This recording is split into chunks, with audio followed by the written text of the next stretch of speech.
भगवान बिंदु माधव संपूर्ण शालिग्राम विग्रह स्वयंभू चतुर्भुज नारायण स्वरूप शंख चक्र गदा पद्म महालक्ष्मी विष्णु रुक्मणी पुत्र प्रद्युम्न लक्ष्मी नरसिंह शालिग्राम स्वामी। ये आज से अनादिकाल पूर्व अग्निबिंदु महर्षि ने गंडकी नदी मुक्तिनाथ नेपाल में भगवान विष्णु की तपस्या आराधना करके ये मूल विग्रह और लक्ष्मी नरसिंह शालिग्राम को गंडकी नदी मुक्तिनाथ नेपाल से प्राप्त करके यहाँ आनंदवन में प्रतिष्ठापन किया। ये काशी का भूतपूर्व नाम आनंदवन, दूसरा काशी, तीसरा 80 वर्णे और मध्य, 80 नदी और वरुणा नदी के मध्य में बीच में होने से इसको वाराणसी और मुगल काल में बनारस, ऐसे प्रमुख 4 नामों से इसको जानते हैं। यहाँ पर ला करके अग्निबिंदु ऋषि ने अपनी तपस्या के फलस्वरूप भगवान के विग्रह और ये शालिग्राम को इधर में प्रतिष्ठापन किया। इसीलिए अग्निबिंदु का बिंदु और विष्णु का नाम माधव, दोनों को मिक्सअप किया, इसलिए इनका नाम बिंदु माधव।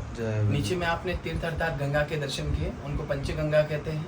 गंगा यमुना सरस्वती किरणा धूत पापा, जिसमें कि गंगा यमुना सरस्वती आपकी प्रयागराज से इधर काशी में आती हैं, किरणा धूत पापा नीचे मिलती हैं, इसीलिए इनको पंच नद तीर्थ पंचगंगा घाट के नाम से जानते हैं। वो यहाँ का स्थल है। काशी दर्शन यात्रा श्लोक विशेषवम माधवम ढुंडिम दंडापाणिम च भैरवम वंदे काशी गुहा गंगा भवानी मनोकर्णिका। ये संपूर्ण काशी यात्रा श्लोक काशी विश्वनाथ, अन्नपूर्णा, विशालाक्षी, ढुंडीराज गणेश, काल भैरव, दंडपाणी, बिंदु माधव सभी का दर्शन, मध्याह्न काल मनोकर्णिका स्नान, काशी यात्रा परिपूर्ण, ऐसा इधर का स्थल। ये आज से 500 वर्ष पूर्व श्री चैतन्य महाप्रभु जी काशी आए थे। जैसा कि हमने चैतन्य चरितामृत में स्वाध्ययन किया है, आप भी अध्ययन किए होंगे तो आपको मालूम होगा कि आज से 500 वर्ष पूर्व श्री चैतन्य महाप्रभु जी जब काशी आए तो उन्होंने भगवान बिंदु माधव जी के बारे में बहुत सुना था, तो भगवान के दर्शन करने के लिए आए। तो जैसे आप अभी भगवान के सम्मुख खड़े हैं, इस तरह भगवान के सम्मुख से परिवर्तन इतना है कि पहले विग्रह उधर में हुआ करती थी।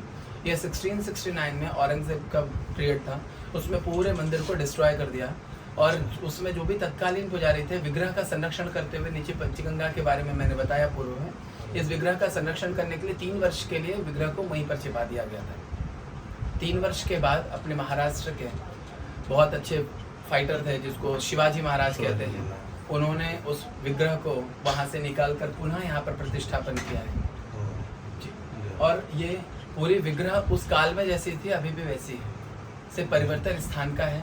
तो उस काल में ऐसा बताते हैं कि चैतन्य महाप्रभु जी इनके सम्मुख आते थे और कुछ प्रमुख पंचलीलाएं करते थे, जैसे नीचे पंचगंगा में स्नान, भगवान बिंदु माधव जी के दर्शन और भगवान के सम्मुख बैठ करके चैंटिंग करने के बाद प्रभु नाम संकीर्तन करते हुए उच्च स्वर में भगवान के सामने वो नृत्य करते थे। और यहाँ से नृत्य करते हुए गान हरे कृष्णा करते हुए यहाँ से काल भैरव से थोड़ा आगे बढ़ने पे एक स्थान है जतनवर, जिसे आपके चैतन्य चरितामृत में चैतन्य वट के नाम से जानते हैं। उस काल में वहाँ पर एक वट वृक्ष था, उसके नीचे चैतन्य महाप्रभु जी बैठते थे, इसलिए उस काल में स्थान का नाम था चैतन्य वट। कुछ समय बीतने के बाद में सनातन गोस्वामी जी ने उनसे हट किया कि हम ध्यान तो करते हैं लेकिन कुछ तो भी भगवान का ऐसा विचार होना चाहिए ना कि ब्रह्म क्या है, मैं किसकी उपासना करूं, आंख बंद करूं तो किसकी छवि मेरे मन में होनी चाहिए।